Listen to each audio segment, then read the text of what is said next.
नमस्कार, आपके अपने YouTube चैनल समय की पुकार में मैं कुणाल शर्मा आप सभी दर्शक बंधु का हार्दिक स्वागत और अभिनंदन करता हूं।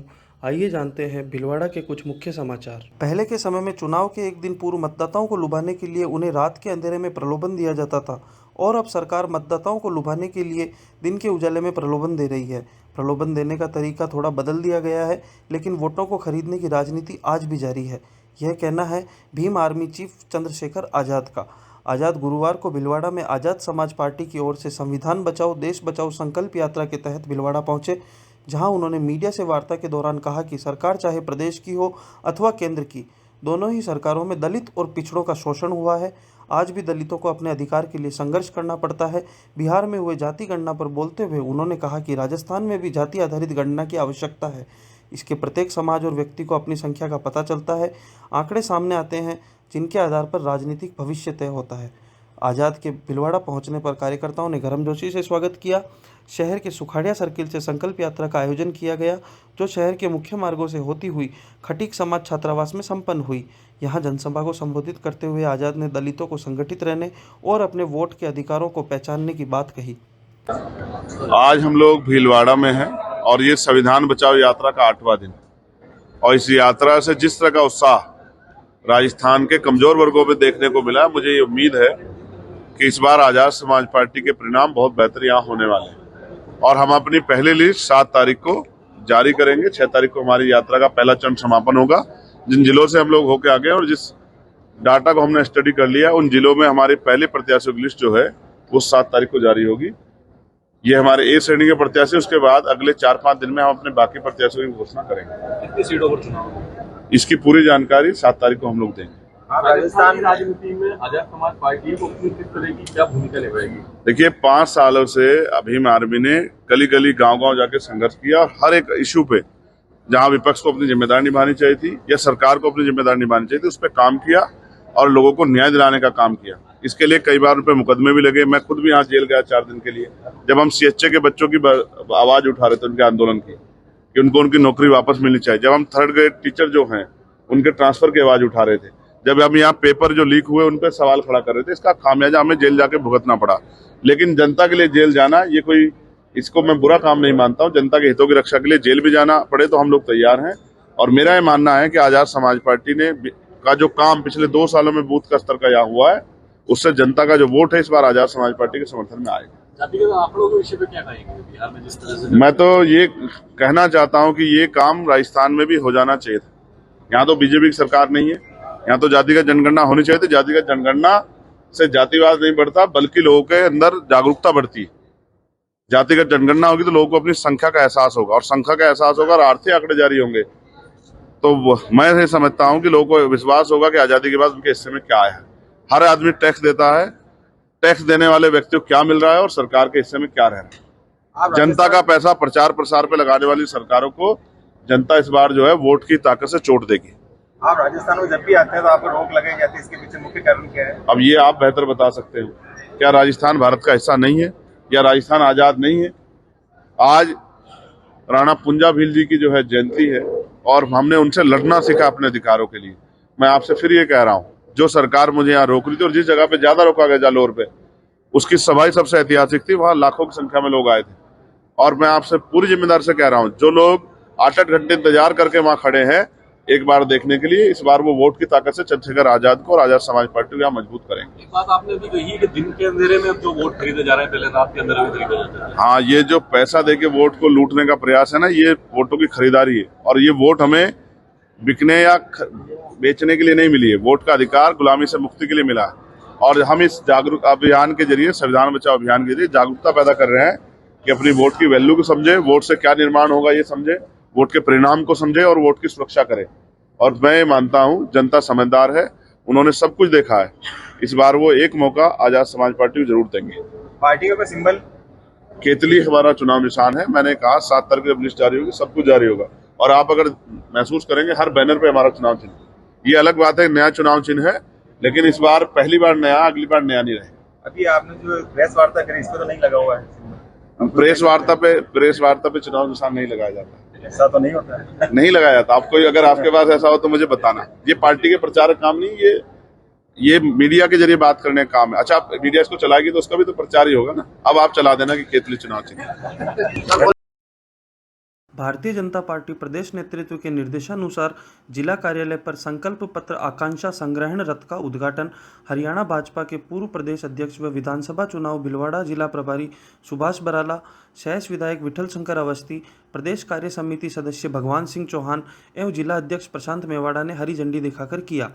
जिला सह मीडिया प्रभारी अंकुर बोरदिया ने बताया कि कार्यक्रम में उपस्थित पदाधिकारियों और कार्यकर्ताओं को संबोधित करते हुए विधानसभा चुनाव भिलवाड़ा जिला प्रभारी सुभाष बराला ने कहा कि संकल्प रथ की सार्थकता तभी रहेगी जब ये जिले की आम जनता के बीच पहुंचे और प्रदेश के विकास के लिए उनकी आकांक्षाओं को वो सुझाव पत्र के माध्यम से पेटी में डालें। विधायक विठल शंकर अवस्थी ने भी अपना सुझाव लिखकर सुझाव पेटिका में डाला। भाजपा जिलाध्यक्ष प्रशांत मेवाड़ा ने इस अवसर पर कहा कि यह संकल्प रथ जिले की सभी विधानसभाओं में जाएगा और इसके माध्यम से भाजपा का संकल्प पत्र तैयार करने के लिए प्रकोष्ठ, सेक्टर, सामाजिक संगठनों, किसान, युवाओं, महिलाओं, व्यापारियों और आम जन से उनकी आकांक्षाओं के अनुरूप तय प्रपत्र में लिखित सुझाव लिए जाएंगे ताकि भाजपा जनहित का संकल्प पत्र तैयार कर सके और उसी अनुसार जनहित के कार्य करने की भविष्य की योजनाओं को मूर्त रूप दे सके। संकल्प रथ उद्घाटन के अवसर पर युवा मोर्चा प्रदेश उपाध्यक्ष शिवांगी कानावत, ओबीसी मोर्चा प्रदेश मंत्री सुरेंद्र सिंह पंवार, जिला मंत्री राजकुमार आंचलिया, भगवती प्रसाद जोशी, जिला उपाध्यक्ष प्रहलाद त्रिपाठी, मंजू चेचाणी, जिला मंत्री गोपाल तेली, अमित सारस्वत, प्रतिभा माली, सुरेंद्र सिंह मोटरास, जिला कोषाध्यक्ष ललित अग्रवाल, महिला मोर्चा जिलाध्यक्ष मंजू पालीवाल, एससी मोर्चा जिलाध्यक्ष पूर्ण डीडवाणिया, पूर्व भाजपा जिला मंत्री अनिल दादीच, संकल्प पत्र आकांक्षा संग्रहण भिलवाड़ा विधानसभा संयोजक तरुण सोमानी, सुभाष मंडल, अध्यक्ष मनीष पालीवाल, कैलाश सोनी, कन्हैयालाल स्वर्णकार, उमाशंकर पारिक, पार्षद मधु शर्मा, सुमित्रा पालीवाल, शोभिका जागेटिया, मीनाक्षी नाथ, मनोज बुलानी, चंद्र प्रकाश विजयवर्गीय सहित बड़ी संख्या में पदाधिकारी एवं कार्यकर्ता उपस्थित रहे। सभी उपस्थित भाइयों बहनों, अभी जैसा बताया गया कि ये और इसके ऊपर लिखा भी संकल्प सुझाव आपका, संकल्प हमारा, यानी कि सुझाव अपने कार्यकर्ता से लेकर के आम जन का और उस सुझाव के आधार पर संकल्प भारतीय जनता पार्टी का और सरकार बनने पर उस संकल्प को पूरा करेंगे। अभी यानी कि हमारे जो सुझाव जाएंगे, अभी एक ये सुझाव पत्र है, एक बार उसकी प्रति ध्यान। नगर परिषद ने काइन हाउस का संचालन मुस्कान फाउंडेशन को दिया। 2 साल के एएमयू पर परिषद को 3,27,04,000 रुपये व्यय करने होंगे। यह राशि गोवंश के चारा पानी, देखरेख, साफ सफाई, चौकीदारी एवं चिकित्सा व्यवस्था पर व्यय होगी। यह प्रस्ताव नगर परिषद की शुक्रवार सुबह 11 बजे साधारण सभा में रखा जाएगा। सभापति राकेश पाठक ने बताया कि मुख्यमंत्री चिरंजीवी स्वास्थ्य बीमा योजना को लेकर शहरवासियों को बड़ा तोहफा दिया जा सकता है। योजना से अब तक नहीं जुड़ पाए परिवारों का प्रीमियम नगर परिषद भरेगी। इस पर परिषद के 1 से 1.5 करोड़ रुपए व्यय होंगे। बैठक 6 अक्टूबर को प्रस्तावित है। इसमें बीपीएल परिवार की सूची में नाम जोड़ने समेत विभिन्न मुद्दों पर चर्चा होगी। पाठक की अध्यक्षता में बैठक में 1.5 दर्जन प्रस्तावों पर चर्चा होगी। कांजी हाउस 8 अगस्त से मुस्कान फाउंडेशन को संचालन के लिए दिया जाएगा। बीते अगस्त परिषद ने घास व अन्य कार्य के लिए 49 लाख रुपए व्यय करने के अलावा गायों में लंपी की दवा एवं अन्य सामग्री पर 26.41 लाख का अतिरिक्त भुगतान किया। इस राशि को पास करने का प्रस्ताव रखा है। चिरंजीवी योजना में शहर के लोगों को जोड़ने के लिए परिषद प्रीमियम राशि का भुगतान करने का भी प्रस्ताव लेकर राज्य सरकार को भेजेगी। 19 प्रस्तावों पर चर्चा होगी। आवारा श्वानों को पकड़ने, बांध्यकरण एवं रेबीज टीकाकरण के लिए 2 करोड़ व्यय होंगे। विभिन्न धार्मिक आयोजन, मेले पर पिछले साल 44 लाख रुपए की स्वीकृति के अतिरिक्त 15.50 लाख रुपए अधिक व्यय किए गए। इसे पारित करने के लिए प्रस्ताव रखा है। 17 परिवारों के नाम बीपीएल सूची में जोड़े जाएंगे। 51 फीट ऊंची प्रतिमा लाएंगे। नेता प्रतिपक्ष धर्मेंद्र पारिक ने टंकी के बालाजी के स्थान पर 51 फीट ऊंची अष्टधातु की प्रतिमा लगाने व दशहरे पर रावण दहन का प्रस्ताव दिया है। दशहरा तेजाजी चौक, लेबर कॉलोनी, पुर तथा टंकी के बालाजी के स्थान पर भी मनाया जाएगा। पुतले बनाने के लिए टेंडर जारी कर दिया गया है। करीब 4 लाख रुपए व्यय होने का अनुमान है। इन पर भी होगी चर्चा। वार्षिक टेंट लगाने का ठेका 49 लाख रुपए में दिया गया, लेकिन महंगाई राहत कैंप, प्रशासन, शहरों के संघ अभियान एवं राजीव गांधी ओलंपिक खेलों के कारण 24.50 लाख अतिरिक्त व्यय हो चुके हैं। सर्व रावणा राजपूत सेवा संस्थान, राजगुरु नाथ समाज संस्था, नाथ योगी युवा संगठन, सेवा संस्था व सुवालका समाज बालिका छात्रावास के लिए जमीन आवंटन का प्रस्ताव। आरके कॉलोनी के सामुदायिक भवन को तोड़ने एवं डीपीआर तैयार करने पर 5 लाख व्यय होंगे। रूप से भीलवाड़ा शहर में लगभग 80,000 परिवार रहते हैं। उनमें से बीपीएल परिवार, इनकम टैक्स पेई और आरजीएचएस और ईएसआई को छोड़ने के बाद लगभग 7 से 8,000 परिवार ऐसे रहते हैं जो चिरंजीवी बीमा योजना के अंदर कवर नहीं करते हैं। मैंने इस मामले में सीएमएचओ साहब से भी बात की है, तो 8,000 परिवारों का लगभग 64 लाख रुपए सालाना खर्च होता है। कई बार मैंने देखा है जब दुर्घटनाएं हो जाती है तो हम लोग मुआवजे के लिए जाम लगाते हैं, ये करते हैं, परंतु अगर उनका बीमा योजना के अंदर बीमा होता तो वो उसको 10 लाख रुपए तुरंत मिल जाते। तो उनकी लापरवाही की वजह से नहीं होता है। तो भीलवाड़ा नगर परिषद ने सोचा है कि ऐसे आदमियों का सहारा बनके जो किसी कारणवश नहीं जमा करा पाते हैं, उनकी इंश्योरेंस की प्रीमियम नगर इसके अलावा विकास के अंदर जनता की भागीदारी हो, तो कई ना उसको निजी हाथों में दिया है। नगर विकास न्यास ने अपने दायित्व से मुंह मोड़कर शहर की लाइटों को ठीक करने से मना कर दिया है, तो उनके क्षेत्र की भी हम 3 महीने के लिए लाइटें ठीक कर रहे हैं। इसी प्रकार जो परीक्षा काल के हमारे कर्मचारी, उनको स्थायी है, बीपीएल कर जो पास होके आ गए, एसडीएम से मोहर लग गए, ऐसे परिवारों का चयन करके वापस उनको सुविधाएं दिलाना है। ये सारे विकास के कार्य पात्र की थी। देखिए, पार्षदों को फ्री भूखंड देने के लिए हमने प्रस्ताव पास करके राज्य सरकार को भेजा। उसके लिए हमने एक लैंड बैंक चिन्हित किया जो 212 बीघा का है। उसको हमने राज्य सरकार के पास प्रस्ताव भू उपयोग परिवर्तन करने के लिए उसके पास राज्य सरकार को प्रस्ताव भेजा है। जैसे ही राज्य सरकार हमें उस प्रस्ताव पर मोहर लगा के देगी, हम आगामी कदम उठा के आगे की कार्रवाई शुरू करेंगे। व्यवस्थाएं हैं, हमने नगर परिषद में सुचारू रूप से व्यवस्था कर दी है और भीलवाड़ा शहर के जो महिला शौचालय हैं उनकी स्थान निश्चित चिन्हित कर रहे हैं। मैं आपको भी आमंत्रण दूंगा कि ऐसे कोई स्थान हो। बहुत सारे महिला शौचालय बने हुए हैं लेकिन वो उपयोग में सिर्फ साफ सफाई की वजह से नहीं हो पा रहे थे। तो जो हिंदुस्तान की सबसे ज्यादा सफाई व्यवस्था जिसकी विश्वसनीय है, हमने वो सारे शौचालय सुलभ इंटरनेशनल को साफ करने के लिए दे दिए हैं और उसके भी सुपरिणाम हमें देखने के मिल रहे हैं। जो महिला शौचालय बने अच्छे बने हुए थे लेकिन गंदगी की वजह से उपयोग में। भोपालगंज स्थित शाम की सब्जी मंडी में आयोजित उक्त कार्यक्रम की मुख्य अतिथि वर्तमान जिला उपाध्यक्ष व पूर्व पार्षदा ज्योति आशीर्वाद, विशिष्ट अतिथि कल्पना तिवारी व अध्यक्षता वर्तमान जिला मंत्री शोभिका जागेटिया ने की।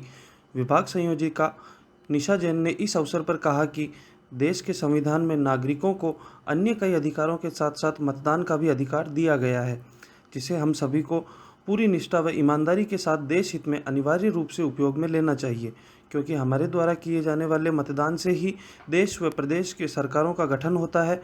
इसके साथ ही हमें अपने आसपास के लोगों को भी अनिवार्य मतदान के प्रति जागरूक करना चाहिए। कार्यक्रम की मुख्य अतिथि ज्योति आशीर्वाद ने अपने संबोधन में कहा कि हमें भ्रष्टाचार पर अंकुश लगाने के लिए सोच समझकर अपना वोट देना चाहिए। विशिष्ट अतिथि वरिष्ठ महिला नेता कल्पना तिवारी ने कहा कि मतदान करते समय हमें पूरी सावधानी बरतनी चाहिए और किसी भी प्रकार के प्रलोभन में नहीं आते हुए अपना अमूल्य वोट बुद्धि एवं विवेक से अच्छे व्यक्ति एवं अच्छे दल को ही देना चाहिए। उक्त कार्यक्रम के प्रारंभ में जिला मंत्री दीपा सोनी व सह संयोजक सीमा सोनी द्वारा आगंतुक अतिथियों का भाजपा का दुपट्टा पहनाकर स्वागत किया गया। साथ ही सब्जी मंडी में सब्जी बेचने वाली महिलाओं को भी दुपट्टा पहनाकर स्वागत करते हुए अनिवार्य रूप से मतदान करने के लिए जागरूक किया गया। उपस्थित सभी महिला कार्यकर्ताओं ने अपने हाथों में मतदान के प्रति जागरूकता लाने वाले नारों से लिखी हुई तख्तियां ले रखी थी।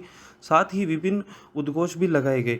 इस कार्यक्रम में महिला मोर्चा जिला उपाध्यक्ष ललिता शर्मा, लतिका सिंघवी, आशा व्यास, टीना जैन, रुचि सेन, शीला जोशी, भूमिका जैन, सुमित्रा लोढ़ा, मीनाक्षी पलोड़, एकता उपाध्याय सहित कई महिलाएं उपस्थित रही। कार्यक्रम के अंत में क्षेत्रीय पार्षदा आरती शेखावत ने सभी को धन्यवाद ज्ञापित किया। राज्य सरकार प्रदेश के चहुमुखी विकास, प्रदेशवासियों की खुशहाली एवं उन्हें सामाजिक सुरक्षा प्रदान करने के लिए संकल्पबद्ध है। सरकार का प्रयास है कि राजस्थान वर्ष 2030 तक देश का अग्रणी राज्य बने। इस हेतु राज्य सरकार द्वारा राज्य के लिए विजन दस्तावेज 2030 तैयार किया गया है। इस दस्तावेज में प्रदेश के प्रबुद्धजनों, विषय विशेषज्ञों, हितधारकों, युवाओं एवं समाज के सभी वर्गों के सुझाव तथा प्रदेशवासियों की आकांक्षाओं व अपेक्षाओं को सम्मिलित किया गया है। राजस्थान मिशन 2030 विजन डॉक्यूमेंट को मुख्यमंत्री अशोक गहलोत द्वारा 5 अक्टूबर को दोपहर 2 बजे आयोजित राज्य स्तरीय कार्यक्रम कॉमर्स कॉलेज जयपुर से जारी किया जाएगा। जिला कलेक्टर आशीष मोदी ने बताया कि राजस्थान मिशन 2030 का जिला स्तरीय कार्यक्रम का आयोजन गुरुवार को नगर परिषद टाउन हाउस में दोपहर 2 बजे से आयोजित किया जाएगा। इस कार्यक्रम में वीसी के माध्यम से राज्य स्तरीय कार्यक्रम का प्रसारण एवं मुख्यमंत्री अशोक गहलोत द्वारा हितधारकों एवं युवाओं से संवाद किया जाएगा। उन्होंने बताया कि राज्य स्तरीय कार्यक्रम में आमजन को अधिकाधिक जोड़ने के लिए कार्यक्रम का प्रसारण ब्लॉक स्तर एवं ग्राम पंचायत स्तर तक किया जाएगा। उन्होंने सभी उपखंड अधिकारियों एवं विभागीय अधिकारियों को कार्यक्रम की आवश्यक तैयारी करने के निर्देश दिए। तो इस बुलेटिन में बस इतना ही। यदि आपको पसंद आया हो तो इसे लाइक और शेयर अवश्य करें और आपके अपने YouTube चैनल समय की पुकार को सब्सक्राइब करना ना भूलें। जय हिंद, जय भारत।